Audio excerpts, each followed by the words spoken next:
যেদিন আল্লাহর নবী দুনিয়া থেকে বিদায় নিচ্ছে, সেদিন জিবরাইল এসে বলছে, ইয়া রাসূলুল্লাহ, মালাকুল মউত দরজায়, আপনি বললে আসবে, আপনার রূহ কবজ করবে।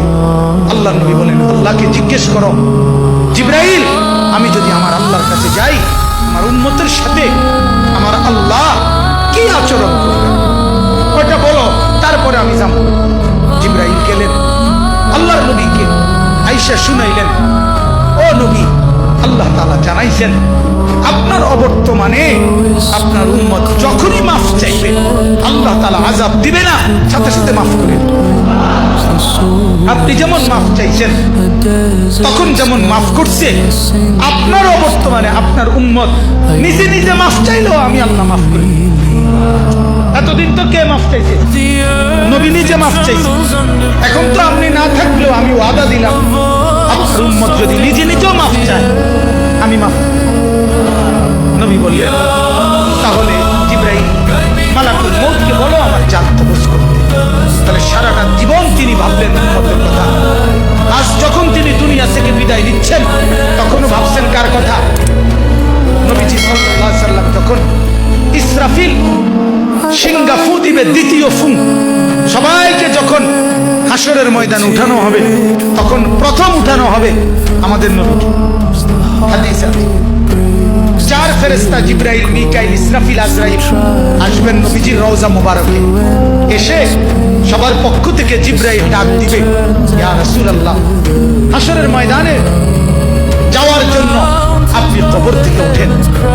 হাদিসে আছে, আল্লাহর রাসূল সাল্লাল্লাহু আলাইহি ওয়াসাল্লাম কবর থেকে চোখ মেলবেন, আর উঠে দাঁড়াইতেই কপালের বালু মুছতে মুছতে তাকাইয়েই বলবেন, প্রথম কথা, জিবরাইল, তোমরা শুধু 4 জন ফেরেশতাই আসলা আমাকে নেওয়ার জন্য, আমার উম্মত আসে নাই।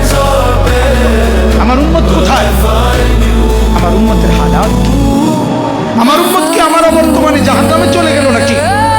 জিবরাইল তখন, হায় ইয়া রাসূলুল্লাহ, আজও বললেন না, আজও বললেন না, আজও সেই উম্মত যাওয়ার দিনও বললেন, দুনিয়ায় থাকতেও বললেন, আজও বললেন। আপনার উম্মতের এখনো উঠেই নাই, এখনো তো কবর থেকে কেউ তুলে নাই, আপনাকে তুলেই বাকিদেরকে উঠানো হবে। আল্লাহ নবী বললেন, তাইলে চলো, তাইলে ঠিক আছে, চলো হাসরের মাঠে যাবেন।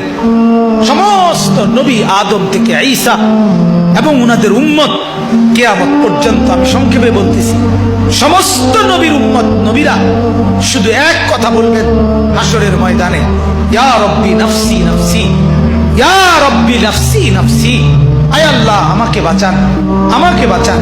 সমস্ত ফেরেশতারাও বলবে, আল্লাহ আমাকে বাঁচান। সমস্ত জিন বলবে, আল্লাহ আমাকে বাঁচান। পুরা হাসরের মাঠে একই শব্দ, আল্লাহ আমাকে বাঁচান, আমাকে বাঁচান।